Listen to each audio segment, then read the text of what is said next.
Welcome.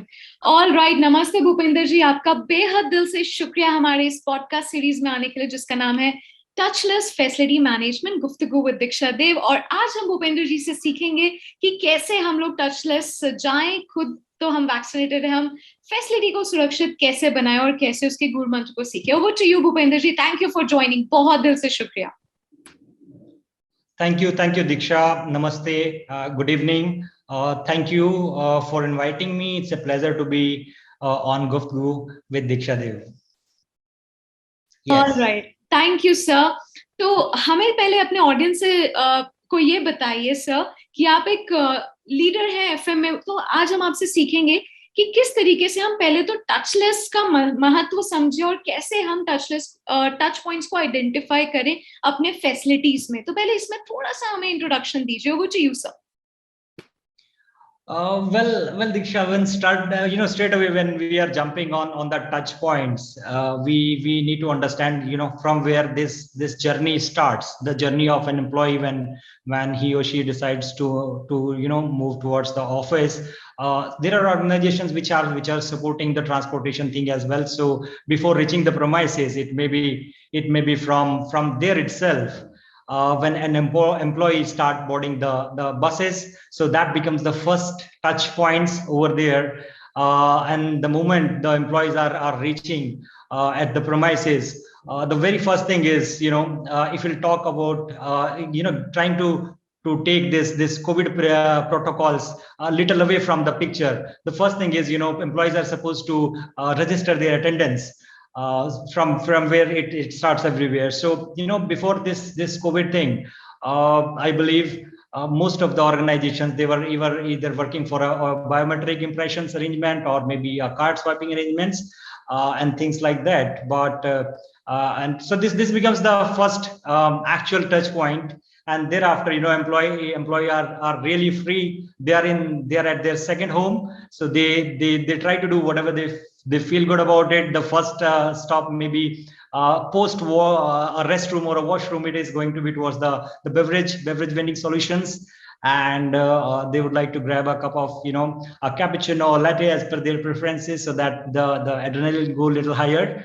And thereafter the day can be start, and there are a lot of interactions with the team. So this is how it is. We have tried to cover these are the major touch points which we think about from the touchless facilities management aspect.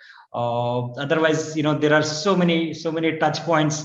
Wherever we make a contact with any of the object, it becomes a touch point for us. Yes. सो भूपेंद्र जी, बहुत अच्छा आपने हमें बताया कि क्या क्या सारे आपने बता दिया, पीपल फ्लो मैनेजमेंट घुमा दिया हमें।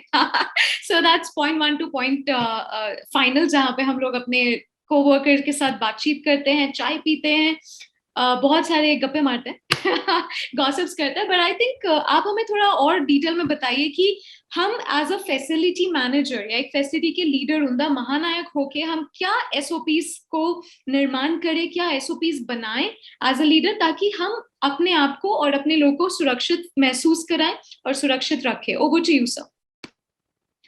Right. So Diksha, when I try to develop on the question which you have just asked, what are the responsibilities of a facilities leader or facility manager for that purpose, it becomes very, very pertinent that we understand what the current situations we are living right now, or rather we are surviving. So if you look at a situation which has evolved over a period of 24 or 25 months or so, we are able to understand and see this one, that there is a certain level of activities which has increased in the facility portfolio. If I'll start, I try to put a light from the very start. From where it started and how the role of a facility manager or facility teams have evolved over a period of time. So if we'll give a quick recap how these things started, let's say somewhere in early 2020. So all of a sudden the world came to a standstill. So are the organizations, the companies, and the initially it was like maybe for one day, then it went on for 1 week, and then extended to maybe another fortnight or a month, or that it was, that was the time organizations started thinking that if the situation is prevailed for a longer period of time, what is the kind of framework is required to actually continue the businesses, and to create that kind of standard operating procedures which enables that a certain level of businesses are to be done. That was the time which was utilized by the facilities team and the administration vertical and EHS vertical for that purpose. They put in their brains into, they were continuously evaluating the situations and trying to understand from the industry, not from their own region, because by the time if you talk about in the Indian context, we were doing it in the last week of March 2020, and then maybe first second week of April as well. By that time, a certain region in Asia, as well as there are so many countries in Europe, they were majorly impacted, right? So and in somehow it also helps when you're working with a company which has presence in multiple geographies. So you get to know from your peers, colleagues over there, that what kind of situation is there and what kind of precautions they are having. So probably that was the time organizations, if they had such kind of connect, they were able to gather such kind of information from them, and they were able to implement that at their premises, in whatever capacity or maybe the size they could have done. This is how it all started. Over a period of time, sanitation thing, this becomes a part of our life. Earlier the focus was only on the hygiene and cleaning, but now the sanitation has become even of higher relevance, I must say. And as the journey continues, we are in the third year of this so-called pandemic. However, keeping fingers crossed that probably it comes to an acceptable end, right? So it will be very pertinent and important to say over here that sanitation is going to be part of our life, because this thing, even if it vanishes, it is not expected to vanish completely. It is going to remain in our life in some or the other form. So there will be a little different lifestyle, or maybe a way of living for us, in personal level as well as in corporate levels as well. So these are my initial thoughts on it, Diksha. Very nice, Bhupendra ji, very nice. I think compassion एक चीज़ है जो आजकल आ गया है कि हम दूसरों के बारे में पहले हम सोच रहे हैं, दो हम सोचते थे, बट वो कभी सामने उभर के नहीं आता था कि ऐसा भी एफएम फ्रेटर्निटी सोचती है. तो एफएम आजकल जो पीक पे गया है वो एक महानायक बन गया है, एक रोल मॉडल बन गया है सभी लोगों के लिए. और ये स्थिति को लड़ने से आई थिंक कोविड से सबसे पहले ही एफएम खड़ा रहता है कि मुझसे आके लड़ो तब मेरे लोगों के पास जाना. So I think that's more important.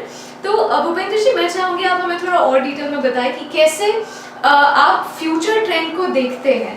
सो मतलब as a leader what you think could be the 5 years, like you said कि कोविड दूसरे रूप में आता ही रहेगा, हमारे साथ एक हमारे साथी की तरह रहेगा जैसे कोल्ड एंड फ्लू होता है. तो कैसे आप एज अ लीडर इसको ट्रेंड करते हैं, और क्या टचलेस हमें जाना चाहिए, 5 साल कैसे होंगे, और कैसे हम इंडस्ट्री लीडर्स को बोले कि क्या चीज़ आप आगे लेके जाएंगे as per you. Over to you sir.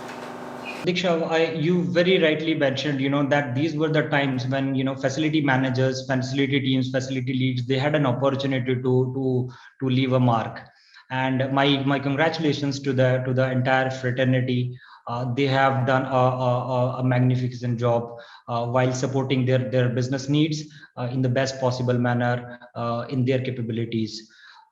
So I mean, I must say that this was an opportunity as well to break that stereotype that administration and facilities is as just a mere cost center. The kind of value addition which is required. That there was an opportunity, and to a certain level, I believe that has vanishes as well, because people, employees, and management as well, they have experienced that this is the team when the need arises. they are the one who are standing in the line of fire, creating the framework or enabling the return to office movement, making sure that the facilities are really ready to host the employees, and to give that kind of conducive environment where an employee they feel fearless while thinking about returning to their work. This is one. And the next thing is, when you talk about how we look at the future workplaces, Diksha, in my understanding, we are already seeing, and we should be able to see more and more level of design intervention in workplaces. The future workplaces are going to be more collaborative in nature, where a lot of focus on natural things will be laid upon. Then a lot of focus will be on the employee well-being as well. Like you were mentioning somewhere, extending support to the employees. Last, maybe a couple of years have been very prominent in declaring a altogether a different definition of, when you talk about duty of care, what kind of support an employee can expect, or what kind of support organizations can extend to the employees and their family members in the need of hour. So we have all witnessed that, right? So going forward, if we'll talk about the future workplaces, probably, like we had the earlier, the breakout areas. Probably the need is going to be to have few isolation areas in within the facility, so that it takes care of any situation which arises, and it can be responded accordingly. Future workplaces will have a lot of intervention from the technology as well. Technology, whether it is related to the very first thing when monitoring health of their was one. And before technology, I would like to mention something about the human behavior as well. Going forward, the human behavior is going to be very different. We should not think that the life would be very same as it used to be in the very first half of maybe the few months of 2020. That's not going to happen. So there's a lot of responsibility on employee as well, while they're planning a move towards office. It's very important that they play a check on their health. And if for that purpose, I'm not feeling that good on a particular day, there is no need to go for that adventure, and putting everybody at risk as well, at workplace risk for this infection, right? So this is about the behavioral demand, which will be, which is expected to every employee is expected to inculcate very deep in their behavior. Technology part, we need to identify, whatever technology is helpful for us in the future workplace, whether it is related to manage people inside the facilities or manage facilities itself. So starting from whatever support an employee can be given, as far as this technology is concerned, where we were talking about the seamless attendance management, maybe a touchless kind of thing, where you prepare this geofencing. You have the application in your phone only. The moment you enter in a particular geo, then the app itself allows you to get your attendance registered. This is one. Ordering meals through the apps, that can be one thing. However, it is going to be very subjective how many organizations will be able to do it, but it is happening. People, if you talk about few years back, you would not have imagined that what I need to eat in the lunch tomorrow, I need to plan sometime a day in advance. So it was very unimaginable, but we have witnessed it is happening today. So if I need to have a certain meal tomorrow, I need to give this intimation through that app, so that it gets registered with the service provider, and they prepare the meal accordingly, and it can be delivered to the employee. So these are a few of the things. Then we talk about, how the BMS systems of that very purpose are going to behave. How we are going to ensure that the inside air quality is of desired level. the work, the internal atmosphere is very, very conducive, which can, which can be helpful in increasing the productivity of the meetings. Probably, which meetings are to be booked. They are to be booked online well in advance, so that a team is facility team, they are geared up that this meeting room is occupied from this point to this point. They can run a round of sanitation. They can arrange a round of the pantry services for that purpose. And the moment the meeting is over, then another round of sanitation can be run through. So probably these are going to be the few of the pointers.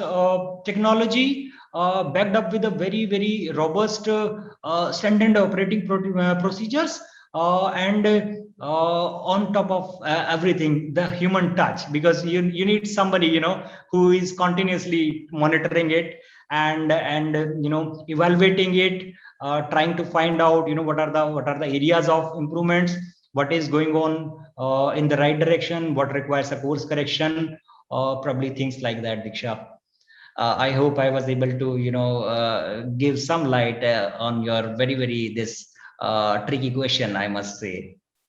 आपने बेहद justice किया इस question में। आपने employees के बारे में बताया, उनके वेलबींग कैसे होगा, कैसे हम बुक कर सकते हैं खाना, और उसी के साथ साथ हम लोग उसमें हाउसकीपिंग को भी बता दें कि क्लीनिंग सर्विस करना। पर सर मेरे यहाँ पे एक छोटा सा प्रश्न है कि आपने एम्प्लॉइज को कवर किया, एंड यूजर्स को कवर किया, तो कैसे हम लोग अपने सुपरवाइजर और जेनिटर्स को इनेबल कर रहे हैं टेक्नोलॉजी और अपने एफएम फ्रेटर्निटी की तरफ? तो सर इस पर भी थोड़ा सा प्रकाश डालें, so that our audience will also gain some knowledge how we are making the janitors and supervisors Atmanirbhar. Over to you, sir.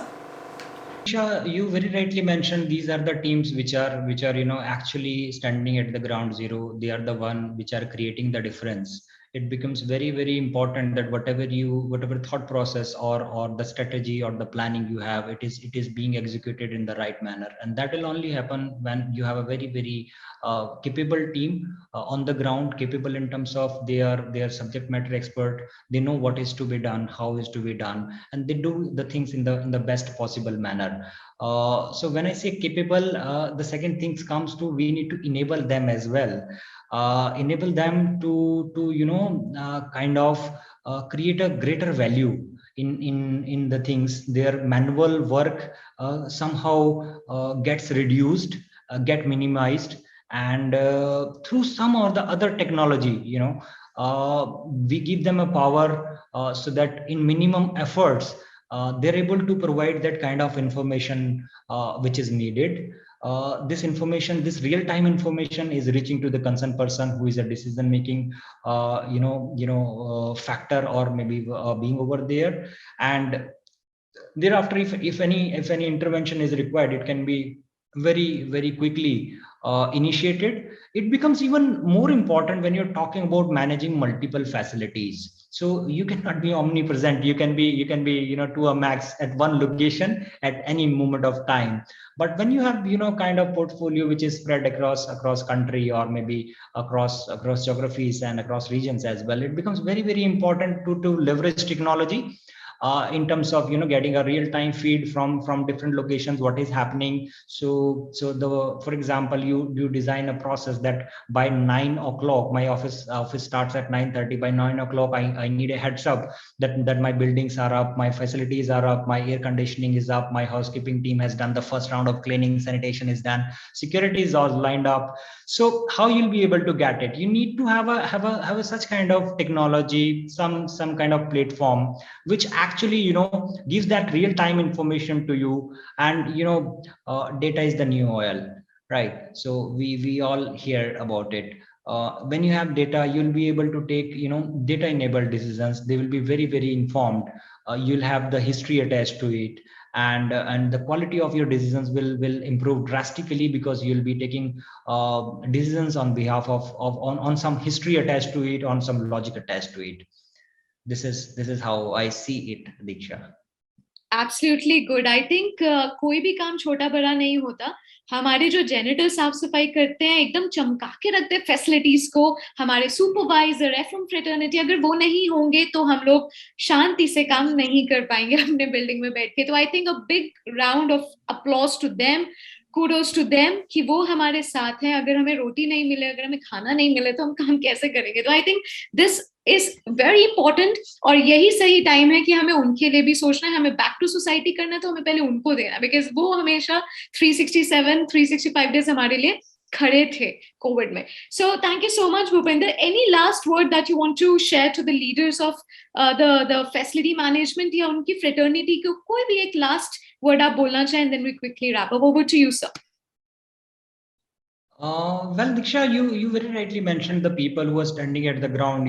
I and very often, when I interact with my team, I mention it very, very, prominently, that we all can afford to sit in air conditioned office, just because somebody is standing in odd temperatures, and they're doing their job. So yes, all respect to the people who are standing at the ground zero, executing their duties. If we'll talk about my message to the facility fraternity, when we talk about bringing doing any activity for that purpose in a conventional way, has been a conventional way of doing this. Then technology is also coming, and people keep on talking of this kind of value can be added if we leverage technologies over this. But we somehow accept this very fact that everything comes with a cost attached to it. And there's something called commercial viability as well. I believe the onus on the facility leaders is very, very high. First of all, to understand what is happening in the industry, to understand it. Thereafter, one size fits all is not, it does not stand very well with all the facilities. Every facilities is very different. The needs may be very different, but there are still certain things which can be replicated, which can be learned from the outer world, and can be replicated at your place. There's a value attached to it. It is your job, facilities team, to first of all get convinced that this is good for you, and once you are convinced, it is your responsibility to get all these approvals from the management. You convince them, you convince them on the ROIs as well, the value addition attached with this one, the kind of experience you are going to create through it. It is going to be a responsibility on you, because you are the subject matter expert, you know it well. So if you are able to sell it through, probably you'll be able to bring it. Otherwise it remains to a very higher portion of the industry. It remains still an alien. This is how it is from my side, Diksha. Awesome, Bhupender ji. I think आपके साथ तो इतना मजा आया कि time ही नहीं देखा. It was lovely communicating with you. I think और हम topics लेके आएंगे और हम श्रद्धा प्रकट करेंगे towards our fraternity. That's more important, because this is the right time. Right लोगों को right support और right recognition मिलना बहुत जरूरी है. So thank you so much, sir. आपका बेहद दिल से बहुत बहुत शुक्रिया अपना कीमती वक्त देने के लिए. आप ऐसे ही मुस्कुराते रहे, दिल से दुआ है. Thank you. Diksha, it's a pleasure to be on this show. Diksha Guftgu with Diksha Dev. I thoroughly loved the interaction with you, and I really appreciate the kind of work you are doing towards the fraternity. My words would be more strength to you. Keep smiling. Thank you, sir. Jai Hind. Take care. God bless you. Thank you. Bye bye. Thank you. Bye.